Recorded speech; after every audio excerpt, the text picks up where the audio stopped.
নমস্কাৰ বন্ধুসকল, আপোনালোক সকলোৰ কাৰণে আজি এটা গুৰুত্বপূৰ্ণ ভিডিঅ' লৈ আহিছোঁ। আজি আপোনালোক সকলোকে জনসন এণ্ড জনসন কোম্পানীৰ এটা খবৰ আপোনালোক সকলোকে দিব বিচাৰিছোঁ।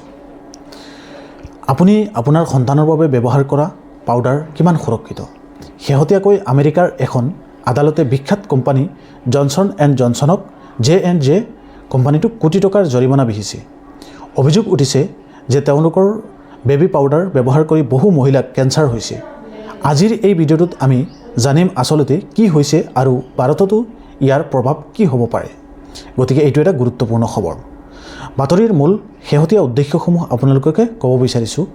শেহতীয়া খবৰ অনুসৰি আমেৰিকাৰ কেলিফৰ্ণিয়াৰ এখন আদালতে জনসন এণ্ড জনসন কোম্পানীক $40 মিলিয়ন প্ৰায় 332 কোটি টকা জৰিমনা ভৰিবলৈ নিৰ্দেশ দিছে।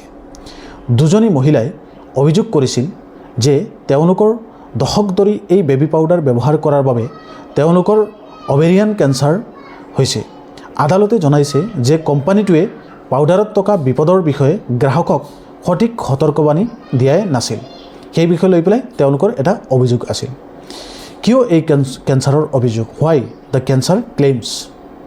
আচলতে সমস্যাটো ক'ত? এই পাউডাৰ তৈয়াৰ কৰিবলৈ টেল্ক নামৰ এবিধ খনিজ পদাৰ্থ ব্যৱহাৰ কৰা হয়।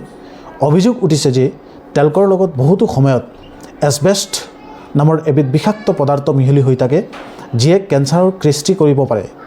যদিও কোম্পানীয়ে এইটো অস্বীকাৰ কৰি আহিছে, কিন্তু ইতিমধ্যে বিশ্বজুৰি প্ৰায় 67,000ৰো অধিক গোচৰ তেওঁলোকৰ বিৰুদ্ধে ৰুজু হৈছে বিভিন্ন দেশতে। ভাৰতৰ স্থিতি কি? What about India? এই বিষয় লৈ পেলাই এতিয়া আপুনি হয়তো ভাবিছে ভাৰতত কি হৈ আছে। মন কৰিবলগীয়া যে জনসন এণ্ড জনসন ইতিমধ্যে সমগ্ৰ বিশ্বতে টেল্ক ভিত্তিক পাউডাৰ যিবিলাক আছে সেইবিলাক বিক্ৰী বন্ধ কৰি দিছে। তেওঁলোকে এতিয়া কৰ্ণষ্টাৰ্চ বা মাকৈৰ গুড়িৰে নিৰ্মিত পাউডাৰ বিক্ৰী কৰিছে। ভাৰততো মহাৰাষ্ট্ৰৰ দৰে ৰাজ্যত ইয়াৰ গুণগত মানক লৈ পূৰ্বে লাইচেঞ্চ বাতিল কৰা হৈছিল, যদিও পিছত আইনী যুঁজত তেওঁলোকে উৎপাদনৰ অনুমতি লাভ কৰিছিল। তথাপিও সাম্প্ৰতিক সময়ত কোম্পানীটোৱে বিশ্বজুৰি টেল্ক পাউডাৰৰ সলনি নিৰাপদ বিকল্প ব্যৱহাৰ কৰিবলৈ আৰম্ভ কৰিছে। সিদ্ধান্ত আৰু সাৱধানতা এই সম্পৰ্কে আপোনালোকে যেতিয়া এই খবৰটো যেতিয়া শুনিছে, সাৱধানতা হোৱাটো সদায় ভাল। আপোনাৰ শিশুৰ বাবে পাউডাৰ কিনিলে সদায় উপাদানসমূহ ইনগ্ৰিডিয়েণ্টছ যিবিলাক আছে সেইদৰে ভালদৰে পৰীক্ষা কৰিব লাগে।